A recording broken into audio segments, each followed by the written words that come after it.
One snowy night. It's cold in the park in winter, but Percy, the park keeper, doesn't mind.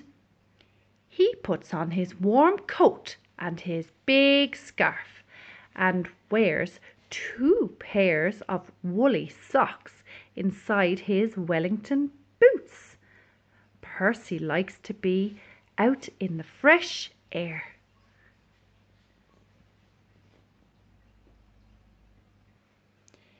In the middle of the park there is a little hut. This is where Percy lives. When it gets too cold to be outside, Percy goes into his hut where it's cozy and warm. The animals who live in the park all know Percy's hut. Every day he shares his lunch with them.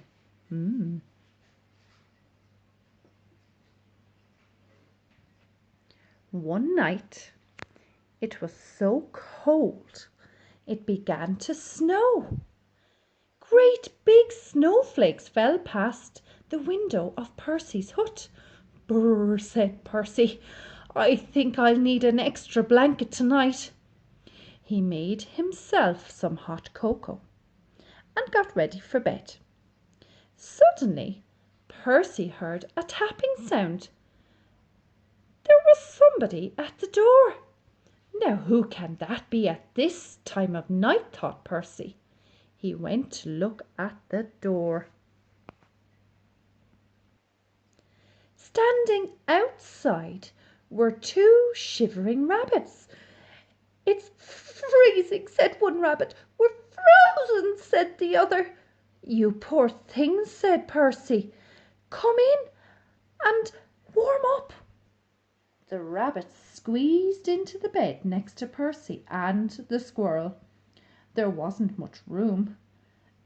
"Could you face the other way, Percy?" asked the squirrel. "Your tail is tickling my nose." Knock, knock. "Oh dear," said Percy. "Now there's someone else at the door." It was a fox. He looked very cold and hungry. "Can I come in too?" he asked. Percy scratched his head and thought for a minute.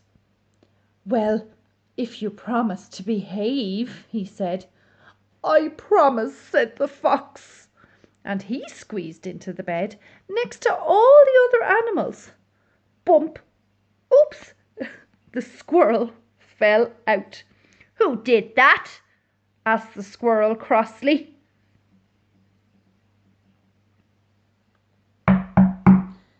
Knock, knock, knock. "Good gracious," said Percy, "it's the door again." This time Percy had quite a surprise.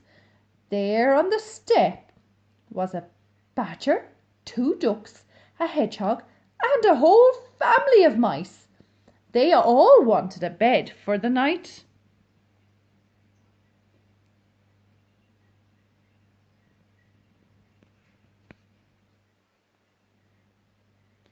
Poor old Percy, and poor old Percy's bed.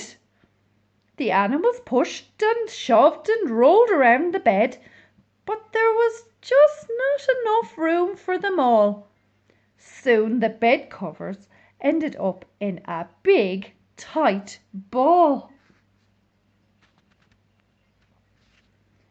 Then, bump! The covers rolled right off the bed, and everybody fell onto the floor. "Oh dear," said Percy, "this won't do at all. My bed is just too small." Suddenly one of the mice pricked up his ears. "What's that noise?" he squeaked.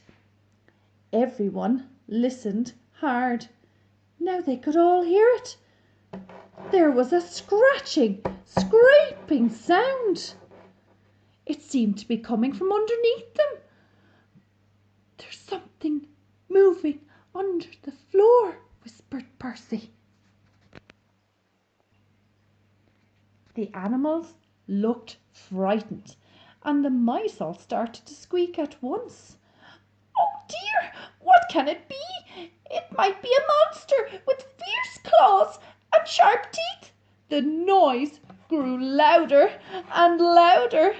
Then one of the floorboards began to move. "Look out! It's coming up through the floor." Suddenly there was a loud creak. "Help!" cried the animals, and they all ran to hide. But Percy wasn't frightened. He started to chuckle. Then he laughed out loud. A small dark head was sticking up through the floorboards. "This isn't a monster," said Percy. "It's a mole." "I'm so sorry to burst in like this," said the mole. "I knocked on the door, but nobody heard me." Percy helped the mole up through the hole in the floor, sat him on a hot water bottle to get him warm, and put the floorboard back.